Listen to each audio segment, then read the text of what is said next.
नमस्कार. 8 मार्च जागतिक महिला दिन सगळीकडे मोठ्या उत्साहात साजरा होतो. कधी कधी तर वाटतं आजची स्त्री इतकी स्वतंत्र आहे, वेगवेगळ्या क्षेत्रात उत्तम काम करते आहे. आता हा असा वुमेन्स डे वगैरे साजरा करायची गरज आहे का? पण हा आनंद फार काळ टिकत नाही. परवाचीच गोष्ट घ्या. आमची एक अभिनेत्री मैत्रीण, तिचं नुकतंच लग्न झालं. 15 दिवसात शूटिंगच्या कामाला ती रुजू झाली. तिला अनेकांनी काय विचारलं ठाऊक आहे? अरे वा, सासरच्यांनी लगेच कामावर जायला परवानगी दिली? ती खूप नाराज झाली. तिचा प्रश्न खूप साधा होता. हीच गोष्ट तुम्ही एखाद्या पुरुषाला विचारली असतीत का? उलट त्याचं कामावर किती प्रेम आहे याचं कौतुकच केलं असतं. ती पटकन म्हणाली, कितीही पुढारलो असं वाटलं ना तरी स्त्री पुरुष तुलना संपतच नाही. मी तिला विचारलं, खरंय तुझं, पण आता स्त्री पुरुष तुलना म्हणालीस तर मला सांग, तू ताराबाईंचं पुस्तक वाचलंयस का? ती म्हणाली, नाही ग, कोण ताराबाई? मला वाटलं तिला सांगावं आणि तसंच महिला दिनाच्या निमित्ताने सगळ्यांनाच सांगावं.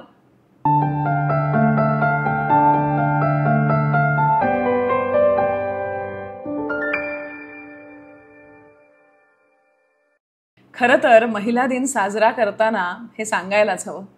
ज्याप्रमाणे जगात सिमोन बोवा किंवा वर्जिनिया वुल्फ यांच्यासारख्या स्त्रिया आंतरराष्ट्रीय स्तरावर स्त्रीचा आवाज ठरल्या, त्यांनी पहिल्यांदा स्त्रीला आपल्या हक्कांची जाणीव करून दिली आणि जगाला स्त्रियांची दखल घ्यायला भाग पाडलं. तसंच कार्य 1882 मध्ये करणाऱ्या ताराबाई शिंदे आणि त्यांच्या स्त्री पुरुष तुलना या पुस्तकाविषयी आपल्याला ठाऊक नसेल तर खरं तर खेदाची गोष्ट आहे. हा व्हिडिओ पाहून झाल्यावर तुम्हाला ही माहिती आधी होती का हे आम्हाला नक्की सांगा. 1881 मध्ये घडलेल्या एका घटनेनं व्यथित होऊन ताराबाईंनी स्त्री पुरुष तुलना हे पुस्तक लिहिलं. सुरतमधल्या विजयालक्ष्मी या ब्राह्मण विधवा महिलेशी संबंधित ही घटना होती. ही महिला गर्भवती झाली. समाजाच्या भीतीनं तिनं नवजात अर्भकाला मारून टाकलं. तिच्या विरोधात खटला चालला. मॅजिस्ट्रेट कोर्टात तिला फाशीची शिक्षा झाली आणि ती बदलून मुंबई हायकोर्टानं जन्मठेप ठोठावली. विजयालक्ष्मीनं शिक्षेच्या माफीची याचना केल्यानंतर 5 वर्ष सक्त कैदेची शिक्षा झाली. ही सविस्तर माहिती मे 1881 मध्ये टाइम्स ऑफ इंडियामध्ये छापून आली. ती ताराबाईंनी वाचली. न्यायालयानं शिक्षेत माफी दिल्याच्या विरोधात पुणे वैभव आणि त्यासारख्या सनातनी विचारांच्या वृत्तपत्रांनी टीकेची झोड उठवली. अनैतिक संबंध करणाऱ्या स्त्रीला माफी मिळतेच कशी, हे त्यांचं म्हणणं होतं. यावर ताराबाईंचं म्हणणं होतं की अशा संबंधाची शिक्षा एकट्या स्त्रीलाच का दिली जाते? तिला फशी पाडणाऱ्या पुरुषाची चर्चा कोणीच का करत नाही? या प्रश्नाने ताराबाईंना लिहितं केलं. विजयालक्ष्मी खटला हे तात्कालीन कारण होतं. स्त्री पुरुष तुलना लिहिताना ताराबाई त्या घटनेपेक्षा त्या मागच्या कारणांना पुढे आणतात. पुरुषी वर्चस्व, स्त्रियांप्रती अन्यायकारक आणि पक्षपाती दृष्टिकोन याचा परामर्श घेतात. हा निबंध मी माझ्या देशभगिनींचा अभिमान धरून रचिला आहे. या भगिनी भावाच्या भावनेनं त्या लिहितात, स्त्रियांना पुष्कळ तऱ्हेचे दोष दिलेले वाचण्यात येतात, पण जे दोष स्त्रियांचे अंगी आहेत तेच पुरुषात अजिबात नाहीत काय? जशा बायका लबाडी करतात तसे पुरुष करीत नाहीत काय? असे विचारून ताराबाई पुरुषांच्या कुकर्मांची यादी देत विचारतात, चोरी, खून, दरोडे, दगाबाजी, सरकारी पैसा लाच खाणे, खऱ्याचे खोटे, खोट्याचे खरे करणे, यातून एकही अवगुण पुरुषात नाही काय? विजयालक्ष्मी सारख्या कोंडीत सापडलेल्या विधवांना दोष देणाऱ्या पुणे वैभव सारख्यांना त्या सुनावतात, जशी लाच घेणारास एकपट व देणारास दुप्पट शिक्षा लागू केली आहे, त्याचप्रमाणे या कामात देखील त्यांनी सक्त कायदा करावा की स्त्रियांना एकपट तर पुरुषाला दुप्पट सक्तीची शिक्षा होत जाईल. असे का म्हणू नये? त्यांचा हा युक्तिवाद योग्यच आहे. सती सावित्रीच्या संदर्भात युक्तिवाद करताना ताराबाईंनी प्रश्न विचारला आहे की सावित्री पतीच्या प्राणासाठी यमदरबारात पोहोचली, तसा पत्नी प्रेमासाठी कुणी पुरुष यमदरबारात पोहोचल्याचा दाखला आहे काय? नवरा मेल्यावर सर्व प्रकारचा त्रास स्त्रीलाच का? बायको मेल्यावर लगेच दुसरी करायला फक्त पुरुषालाच का मोकळीक? इंग्रजांचे खाणे, पिणे, पोशाख, प्रवास इत्यादी सोयीच्या सर्व गोष्टी स्वीकारता. मग त्यांचे पुरोगामी विचारच का स्वीकारत नाही, असा प्रश्नही ताराबाई विचारतात. त्या म्हणतात, तुम्ही पुरुष सगळे सद्गुणांचे पुतळे असता तर सगळी कारागृहे पुरुषांनीच का भरून गेली असती. त्या उपरोधिक शैलीत अगदी मर्मावर बोट ठेवून तेव्हा प्रचलित असणाऱ्या सती प्रथेविषयी त्या लिहितात, स्त्रियांनी पतिनिधनानंतर सती जाऊ नये, कारण त्यामुळे पाठीमागे लेकरांना वनवास होतो. उलट बायको मेली तर पुरुषांनी सती जावे, कारण जिवंत राहिला तर लगेच मुलांना सावत्र आई आणून त्यांना त्रास होण्याची व्यवस्था करून ठेवतो. परपुरुषाकडे पाहणाऱ्या तुमच्या स्त्रीला तुम्ही किती नडता, मग परस्त्रीकडे पाहणाऱ्या तुम्हा पुरुषांनाच का म्हणून सवलत. टाळी 2 हाताने वाजते खरी, पण त्यात उजव्या हाताचा जोर जास्त असतो. इथं ताराबाईंना म्हणायचंय की स्त्रीपेक्षा पुरुषच जास्त दोषी असतो. तुम्हाला जर कुरूप बायको आवडत नसेल तर आम्हाला तरी तसा नवरा का आवडावा. तुमच्या आवडत्या पाळीव प्राण्यावर असतं तेवढं तरी प्रेम तुमचं तुमच्या बायकोवर असतं का. साधू संतांची सोंग करून भोळ्या भाबड्यांना आणि स्त्रियांना लुटण्यात पुरुषच पुढे असतात ना. कपट कारस्थानं करून सख्खा बाप भावांना मारण्याचे इतिहासही पुरुषांचेच ना.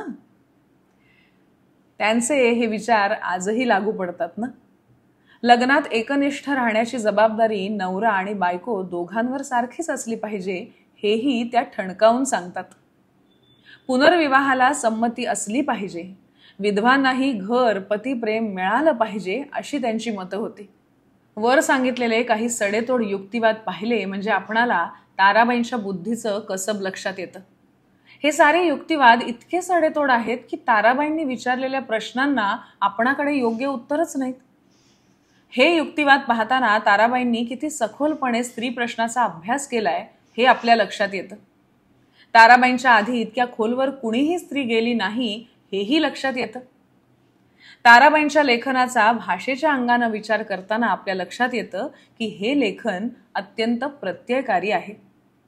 150 वर्षांपूर्वी लिहिलेलं हे गद्य वाचायला सुरुवात केली तर आजही आपल्याला कंटाळवाणं वाटत नाही. एकदा सुरुवात केली तर शेवटपर्यंत आपण पुस्तक हातातून सोडत नाही.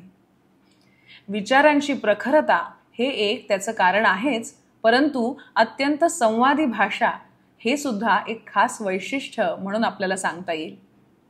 त्या जणू समोर बसून सवाल करतायत, ठणकावतायत, फिरकी घेऊन कान धरून आता तरी सुधारा असं बजावतायत असं वाटतं. पण या ग्रंथाविषयी आपल्याला पुरेशी माहिती नाही. असं का? कारण 1882 साली 50 पानांची ही पुस्तिका प्रसिद्ध झाली आणि पुरुषांची झोप उडाली. या पुस्तकाच्या 500 प्रती तेव्हा प्रसिद्ध झाल्या होत्या, पण पुढील आवृत्ती प्रसिद्धच होऊ दिली नाही. या पुस्तकाची खूप बदनामीही करण्यात आली. एक महात्मा फुले होते ज्यांनी ताराबाईंची बाजू घेतली आणि त्यांचं कौतुक केलं, पण याचा परिणाम हा झाला की हे पुस्तक अक्षरशः गायब झालं. 1975 पर्यंत ताराबाई आणि स्त्री पुरुष तुलना यांच्या केवळ 1-2 नोंदी शिल्लक होत्या. त्यातील एक महत्वाची नोंद म्हणजे महात्मा फुले यांनी केलेलं जाहीर कौतुक, जे छापून आलं होतं. पण बाकी काहीच ठाऊक नव्हतं. स ग मालशे हे मोठे संशोधक त्यांच्या हाती योगायोगानं एक जुनी प्रत आली आणि त्यांनी ताराबाईंवर अधिक संशोधन करून पुन्हा स्त्री पुरुष तुलना हा ग्रंथ प्रकाशात आणला. आज हा ग्रंथ सहज उपलब्ध आहे. काही संकेत दुवे सोबत देत आहोत, नक्की वाचा. पण हे सारं लिहिणाऱ्या या ताराबाई कोण हेही जाणून घ्यायला हवं, नाही का? साल 1850. भारत स्वतंत्र व्हायच्या आधी जवळपास 100 वर्ष आधीचा काळ. महाराष्ट्रातल्या बुलढाणा गावात बापूजी हरी शिंदे यांच्या घरात मुलगी जन्माला आली. 4 मुलग्यांच्या पाठीवर झालेली मुलगी ताराबाई. बापूजी शिंदे सधन जमीनदार आणि सरकारी कार्यालयात हेड क्लार्क होते. महात्मा फुलेंचे सुधारणावादी विचार त्यांना पटायचे, म्हणूनच त्यांनी ताराबाईंना मुलगी म्हणून वेगळं मानलं नाही, मुलांच्या बरोबरीनं वाढवलं. त्या काळी मुलींसाठी शाळा नव्हत्या. बापूजींनी ताराबाईंना घरी शिकवलं. मराठी, संस्कृत आणि इंग्रजी भाषेची ओळख करून दिली. वाचायला आणि नव्या गोष्टी शिकायला प्रोत्साहन दिलं. जगावेगळं जगणाऱ्या ताराबाईंना जगाचंही भान होतं. आसपासच्या स्त्रियांचं जगणं, त्यांची कुचंबणा त्या पाहत होत्या. त्यामुळे लग्न आणि सांसारिक जबाबदाऱ्यात अडकून पडायला त्यांचं मन राजी नव्हतं. आपल्याला लग्न करण्याची इच्छा नाही असं त्यांनी वडिलांना सांगितलं. लाडक्या मुलीचं मन जपायचं की जनरीत सांभाळायची अशा कात्रीत सापडलेल्या बापूजी शिंदेंनी मध्यम मार्ग सुचवला. ताराबाईंना लग्नानंतर परक्या घरी जायला लागू नये म्हणून त्यांनी घर जावई होईल असा वर निवडला.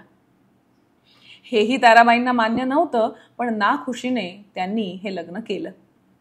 याची खंत त्यांच्या मनात जरूर राहिली, पण स्त्री म्हणून वाटायला आलेल्या या स्वानुभवाने त्यांच्या विचारांना आणखी धार आली.